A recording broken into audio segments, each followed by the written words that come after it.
Hello दोस्तों, नमस्कार। The inspire you मेरे चैनल में आपका स्वागत है। आज मैं आपको बताऊंगा 9 तरीके जिससे आप यह भूल जाएंगे कि शर्म क्या है। धीरे धीरे लोगों के बीच जाकर आप शर्म को अपनी दूर भगा पाएंगे और आत्मविश्वास से भर जाएंगे। पहला, शर्म को स्वीकार करो। अपनी भावना से मुंह न मोड़ें। खुद को याद दिलाएं कि शर्म सिर्फ एक भावना है, यानी यह एक पल के लिए रहेगी, हमेशा के लिए नहीं। इसे स्वीकार करो और सामना करो। यदि कोई आपको किसी बात पर शर्मिंदगी महसूस कराता है तो उसको नकारें नहीं, उसे स्वीकार करें और साथ में हंसें। ऐसा करने से आप सिर्फ आत्मविश्वास से भरे दिखेंगे। दूसरा, शर्म से दोस्ती करना।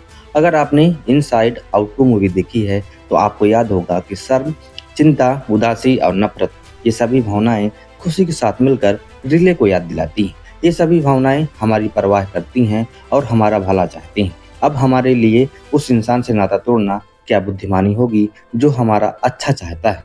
अपने दोस्त को बताएं, सब ठीक हो जाएगा। तीसरा, हंसना।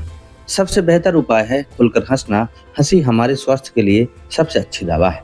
यह हमारी रोगों से लड़ने की क्षमता को बढ़ाती है, हमारी भावनाओं को बेहतर बनाती है और दूसरे लोगों के साथ संबंधों को मजबूत करती है। चौथा, दोस्तों से बात करना। दोस्तों और अपने करीबी लोगों के साथ अपनी भावनाओं और अनुभवों को बताएं। यदि यह आपको बहुत परेशान कर रहा है तो डॉक्टर से मदद लें।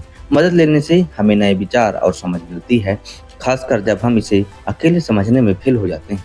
खुद को कमजोर महसूस करने की अनुमति देना और खुद को इसके लिए तैयार करना सबसे साहसी कामों में से एक है। पांचवा, नए तरीके अपनाना। जब हम गौर से देखते हैं तो पाते हैं कोई भी भावना अकेली नहीं होती, उसके बहुत सारे हिस्से होते हैं। जब हम प्यार में होते हैं तो करुणा, शांति, सुरक्षा और सुकून का अनुभव करते हैं। साथ ही उस इंसान को खोने का डर होता है। तब इसी तरह हम शर्मिंदा होते हैं तो नकारात्मक पहलू के साथ साथ सकारात्मक पहलू भी होते हैं। इसको इस तरह से देखने की कोशिश करें कि बात अपमानजनक तो थी लेकिन मजेदार भी थी। छठवां, आत्मचिंतन करें।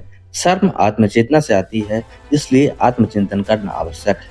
भावनाएं हमारे दिमाग को कमजोर कर देती हैं और हमारे निर्णय को प्रभावित करती हैं।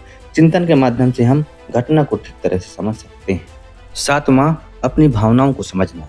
खुद को और अपनी भावनाओं को समझना बेहद जरूरी है। जो बात हमारे लिए असल में उतनी शर्मनाक नहीं होती, वही बात हमें दूसरों को देखकर और उसके अनुसार जवाब देना सीखकर बहुत बुरी लग सकती है। रुको, एक कदम पीछे हटकर खुद से सोचो, क्या यह सही में शर्मनाक है? क्या मैं शर्मिंदा हूँ? आठवां, स्थिति को समझना। जो कुछ हुआ उस पर विचार करें, इस बात को नजरअंदाज करते हुए कि आपको और दूसरों को क्या लगता है। अगर आपको शर्म महसूस हुई है तो याद करो कि पिछली बार शर्म से कैसे बाहर आया था। सबसे महत्वपूर्ण बात यह है कि दूसरों के साथ कितनी आम बात है। मेरा विश्वास करें, शर्म का कोई ऐसा क्षण नहीं है जिसे आपने अकेले देखा हो। नौवां, समय के अनुसार रहें। अपने आसपास के माहौल से खुद को अलग करने की आदत छोड़ें और उसमें शामिल होने की कोशिश करें, चाहे यह कितना भी मामूली क्यों ना हो। यह शुरुआत के लिए बहुत अच्छा साबित होता है। अपनी कमियों को स्वीकार करो। कई बार हमारी कमियां भी एक भ्रम होती हैं।